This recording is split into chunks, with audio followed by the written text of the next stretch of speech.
और दोस्तों, good evening. कल का एनालिसिस हम करने जा रहे हैं। सपोर्ट और रेजिस्टेंस की बात करते हैं। जैसा कि आपने आज के मार्केट में कुछ इस प्रकार की जो रेड कैंडल बनती हुई नज़र आई थी पुट साइड में, इसका कारण क्या था भैया? जैसे यहाँ पर मार्केट ने रेड कैंडल बनाई पुट साइड में, उसके बाद में लगातार देखो यहाँ पर ये इसके नीचे, ये इसके नीचे, ये इसके नीचे, ये इसको ब्रेकआउट, ये इसको ब्रेकआउट, और ये भी लगातार कल इसको ब्रेकआउट कर सकती है। यानी मार्केट का आज ऐसा क्या हुआ कि मार्केट अचानक से 24,000 के पास जाता हुआ मार्केट नीचे की ओर धड़ाम से गिर गया। इसके पीछे भी जो एक आदमी है, जो अमेरिका के राष्ट्रपति है, उनका जो बयान था कि वेनेजुएला से जो तेल खरीदते हैं उन पर टैरिफ लगाया जाएगा, तो ऐसा ही कुछ हुआ। और मार्केट जितने भी इन्वेस्टर है उन्होंने सोचा कि भाई ये तो अच्छे संकेत नहीं है और टैरिफ लगने से नुकसान होता है कंपनियों को, चाहे वो पैसे इन्वेस्ट करते हैं तो सभी अपना माल निकाल रहे हैं। और आपको ये भी न्यूज़ जिसको पता है कि भाई 2 अप्रैल से भारत पर भी टैरिफ लगने जा रहा है, तो ये डेट भी जैसे जैसे नज़दीक आ रही है तो जो भारत का मार्केट है वो अब डाउन साइड में जाना शुरू हो गया है। 24,000 के करीब जो जा रहा था, अच्छा खासा प्रॉफिट हो रहा था लोगों को। एसआईपी में चाहे मिड कैप हो, स्मॉल कैप हो, लार्ज कैप, सब में बढ़िया तरीके के अच्छे संकेत दिखाई दे रहे थे। लेकिन अब जैसे जैसे ये 2 अप्रैल नज़दीक आ रही है तो पुट साइड का सिनेरियो बनता हुआ नज़र आएगा आपको, और अप साइड में बहुत ही हम कह सकते हैं कि कम चांस है जाने की। और आज हम कल के एनालिसिस के बारे में बात करते हैं कि कल का मार्केट क्या रहने वाला है। जैसा कि आज हमने भी सपोर्ट बताया था कि 550 वाला बहुत मजबूत सपोर्ट है। मार्केट ने भी ज़्यादा 550 के आसपास ही क्लोजिंग करने की कोशिश की थी। बार बार 550 650 वाला भी बहुत मार्केट कल ट्राई किया था। आज 550 को ब्रेकआउट कर गया। मार्केट है 486 पर क्लोज हुआ है ना। एक बार तो मार्केट 460 के नीचे भी जा चुका था। लेकिन कल क्या सिनेरियो रहने वाला है?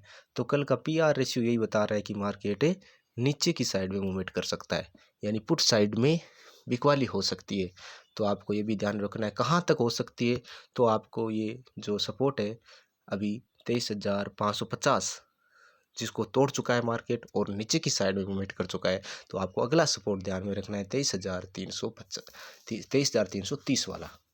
23,330 कोई बढ़िया सपोर्ट है क्या? ना ना भैया, बढ़िया सपोर्ट नहीं है। तो उसके नीचे 23,120 वाला है। 23,120 बढ़िया सिक्योर नहीं, बिल्कुल बढ़िया नहीं है। उसके नीचे क्या है? तो उसके नीचे 23,050 वाला स्ट्रॉन्ग सपोर्ट है। 23,050 तक मार्केट के जाने के अब फुल चांस हो गए। क्यों हो गए उसके बारे में भी हम चर्चा करेंगे। क्यों हो गए? तो ओआई को देखते हैं भैया, ओआई क्या बता रहा है। ओआई देखो 23,500 पर call writer 87,900, put writer 1,01,000। Market को 23,500 के ऊपर जाने ही नहीं देंगे। 23,400 पर देख लीजिए, call writer 12,000, put writer 41,000। Market के अगर 550 की साइड में आप मार्केट चला गया तो 600 तक मार्केट जा सकता है। 600 जो सपोर्ट है हमारा 23,700 का, वहाँ पर मार्केट जा सकता है। लेकिन ज़्यादा चांस मार्केट के अभी ये जो पीआर इश्यू बता रहा है वो ओपन इंटरेस्ट बता रहा है, ये उस मार्केट के नेगेटिव जो सेलिंग वाले हैं वो बिकवाली वाले ज़्यादा हो गए और मार्केट को ऊपर बढ़ने से रोक रहे हैं। तो ये एक संकेत हो गया। अब ऊपर वाला क्या रेजिडेंस रहने वाला है? तो ऊपर आपको ध्यान में रखना है 23,550 वाला। अगर ये ब्रेकआउट होता है 23,550 के ऊपर, 23,560-70 चला जाता है, तो आपको 23,650 तक जाना है। मार्केट अगर अप साइड में सुबह चला जाता है 5-10 मिनट में, अगर 23,560-70 के आसपास, तो आपको 23,650 पर बुक करना है। 23,600 के ऊपर 23,700 पर बुक कर लो, ठीक है। 23,700 के ऊपर 23,800 वाला है। नीचे की साइड में अगर मार्केट क्लोजिंग देता है अभी जहाँ पर 480 के आसपास है, तो 23,400 के नीचे आता है मार्केट, तो आपको 23,350 तक पुट साइड में जाना है। अगर मार्केट 350 के भी नीचे चला जाता है, मान लीजिए 330 वाला सपोर्ट है, 330 के नीचे चला जाता है 310 के आसपास, तो आपको 23,120 तक जाना है। 23,120 के भी मान लीजिए नीचे चला जाता है तो 23,050 वाले सपोर्ट तक जाना है। ये थोड़ा सा ध्यान में रखना है। अब हम PR रेशियो हो गया, ओपन इंटरेस्ट हो गया, सपोर्ट और रेजिस्टेंस हो गए। अगला हमारा जो बिंदु है वो है रुपया की वैल्यू में क्या सुधार हुआ है भैया, तो वहीं पर है। ज़्यादा कुछ न तो कोई बढ़ोतरी हुई है और न ही कोई कमी आई है। रुपया की वैल्यू जहाँ पर सुबह ओपन हुआ था 85.67 वहीं पर चल रहा है। कभी ये 85.70 भी हुआ था, कभी ये 85.75 भी हो गया था। तो यहाँ पर हम कह सकते हैं कि मार्केट अच्छी स्थिति में, रुपया है वो अच्छी स्थिति में है। और ग्लोबल इंडेक्स हम देख लेते हैं भैया क्या से कल के बारे में क्या संकेत दे रहे हैं। तो गिफ्ट निफ्टी है वो न तो ज़्यादा बिकवाली हो रही है, न ज़्यादा कोई खरीदारी हो रही है। तो ठीक है, अच्छा संकेत है ये भी। ठीक है भैया, अमेरिकन मार्केट थोड़ा बहुत पॉजिटिव है, निक्की पॉजिटिव है, हांगकांग वाला डेक्स, जापान का, इंग्लैंड का और दक्षिण कोरिया के नॉर्मल बिकवाली भी हो रही है। लेकिन भारत के मार्केट पर इतना असर क्या पड़ा भाई। एक तो ये जो खबर थी कल वाली कि वेनेजुला से जो तेल खरीदते हैं उन पर टैरिफ लगाया जाएगा, तो उसमें चीन के बाद में भारत 2 नंबर पर है। तो यहाँ पर ये सिनेरियो रहा था, इसके कारण ये खूब आज मार्केट में मंदी देखी गई।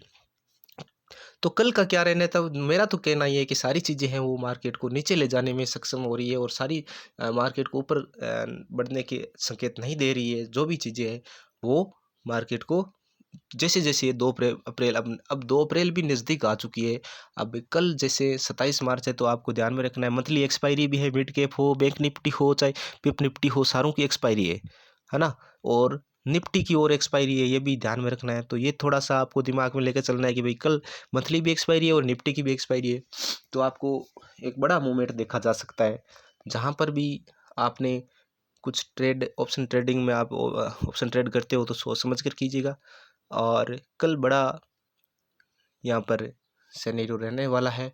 और जैसा कि हमने एनालिसिस किया है तो मार्केट के डाउन साइड में जाने के चांस ज़्यादा है। 90% आप मान लो मार्केट डाउन साइड जाएगा। यहाँ तक कि 23,000 वाला आप मान के चलो, 23,000 वाले की आप आसपास क्लोजिंग मार्केट कल करेगा। और अब तो ये 2 अप्रैल वाला भी नज़दीक आ रहा है, टैरिफ वाला मामला। तो भारत के बाज़ारों पर ये अच्छा खासा फर्क पड़ता हुआ नज़र आ रहा है। हमने सारी चीज़ों का एनालिसिस किया है, जिसके आधार पर आप कल जिस साइड भी जाते हो आपको बेस्ट ऑफ लक। जय हिंद, जय भारत।